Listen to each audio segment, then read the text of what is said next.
Hello friend welcome to my YouTube channel मैं राজ্জাক আৰু আপোনালোকে চাইছে আৰজেট কি টিউটোৰিয়েল। আজিৰ এই ভিডিঅ'টোত আলোচনা কৰিম যে মেট্ৰিক পৰীক্ষা কেতিয়া হ'ব।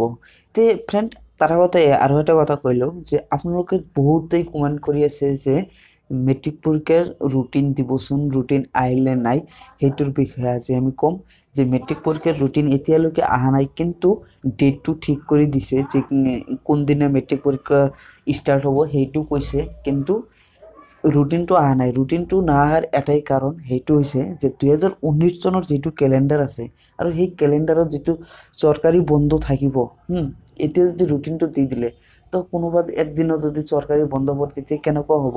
সেইকাৰণে 2019 চনৰ কেলেণ্ডাৰটোত যেতিয়া চৰকাৰী বন্ধ ঘোষণা কৰিব তাৰ পিছতেই এই ৰুটিনটো পাব্লিছ হ'ব।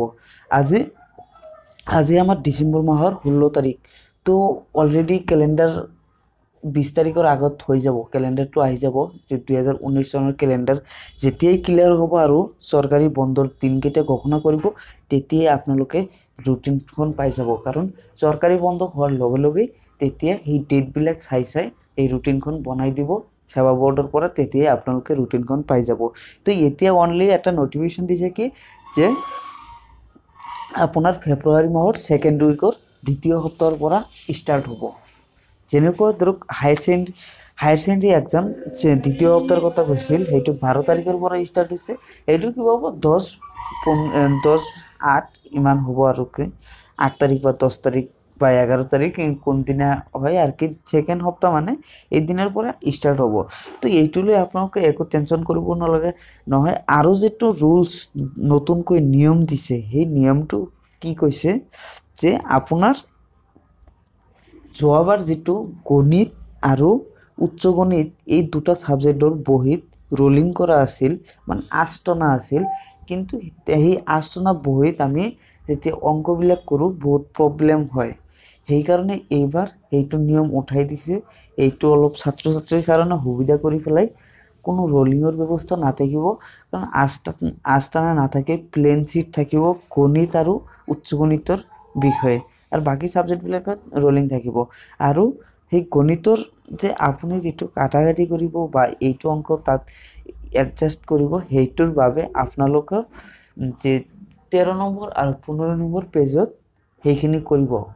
যিখিনি আপোনাৰ গণিতৰ হিচাপ নিকাচ কৰিব সেইখিনি 13 আৰু 15 নম্বৰ পেজ দিব, এই পেজখনত কৰিব এইকেইটা বহিত। আৰু এইবাৰ বহিখনত বাৰকোড লগোৱা থাকিব, বাৰকোড থাকিলে সুবিধা হয় কি সেই বাৰকোড চাই পেলাই গম পোৱা যায় এইটো কোন ডিষ্ট্ৰিক্টৰ বহি কোন স্কুলৰ বহি সেইটো গম পোৱা যাব। আৰু এইবাৰ CCTVৰ ব্যৱস্থা থাকিব। আৰু যদি কোনোবা পৰীক্ষা কেন্দ্ৰত যদি CCTV যদি ব্যৱস্থা যদি নাথাকে তেতিয়াহ'লে সেৱা বোৰ্ডে সেই কেন্দ্ৰটো বাতিল কৰিবলৈ বাধ্য হ'ব। এই CCTVটোত একচুৱেলি আমাৰ যেতিয়া কুৱেশ্যন আউট হয় মেট্ৰিকৰ, প্ৰায় চাওঁ মেট্ৰিকৰ কুৱেশ্যন হলৰ পৰা আউট হয়, এই ফটো মাৰি আউট কৰি দিয়ে, মোবাইল ইউজ কৰে। সেইকাৰণে এইবাৰ ছাত্ৰ ছাত্ৰী প্লাছ শিক্ষকসকলে কোনেও মোবাইল ইউজ কৰিব নোৱাৰিব।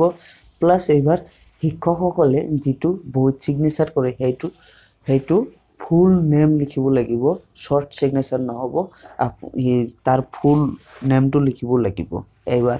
আৰু বাৰকোডৰ কথাটো ক'লোৱেই। আৰু যিটো লুডশ্বিট ল'ব, যে এক্সট্ৰা বহি ল'ব, যে আপোনাৰ বহিখনৰ 16 পেজৰ যিটো বহি দিব সেইখন শেষ হ'ল, তাৰপিছত আৰু এক্সট্ৰা বহি ল'ব। সেই এক্সট্ৰা বহি লোৱাৰ বাবে আপোনাৰ মেইন বহীৰ ওপৰৰ ফালে এটা কোড থাকিব, গড় থাকিব, খালী বক্স থাকিব। সেই খালী বক্সত লিখিব লাগিব যে কিমানটা পেজ এক্সট্ৰা লৈছে, অতিৰিক্ত পেজ কিমান, সেইটোৰ সংখ্যা বঢ়াব লাগিব যাতে কোনো ধৰণৰ বেমেজালি নহয়। সেইকাৰণে এই ধৰণৰ ব্যৱস্থা কৰিছে। তো ফ্ৰেণ্ড নিশ্চয় ভিডিঅ'টো যিখিনি কৈছে সেইখিনি বুজি পাইছে ভিডিঅ'টোত। আৰু যদি এই ভিডিঅ'টো ভাল লাগি থাকে নিশ্চয় লাইক কৰিব আৰু আপোনালোকৰ ফ্ৰেণ্ডৰ লগত শ্বেয়াৰ কৰি দিয়ক। আৰু যে 3 দিনমান আগত যিটো এটা ভিডিঅ' আপলোড কৰিছিলোঁ যে মেট্ৰিক পৰীক্ষাৰ ৰুটিন প্লাছ লগতে এটা উপহাৰ, সেই উপহাৰটোৰ আজি ৰাতি 7টা বজাত ৰিজাল্ট পাব। 7টা বজাত এটা ভিডিঅ' আপলোড হ'ব, সেই ভিডিঅ'টোত আপোনালোকে চাব যে কোনে উইনাৰ হৈছে, সেই প্ৰাইজটো পাব। আৰু সেই ভিডিঅ'টো আপোনালোকে 7টা বজাত দেখিব পাব। প্লাছ এই ভিডিঅ'ৰ ডিছক্ৰিপশ্যনতো লিংক দিয়া থাকিব আপোনালোকে তাৰ পৰা চাই ল'ব। থেংক ইউ ৱাচিং ফৰ মাই ভিডিঅ'জ।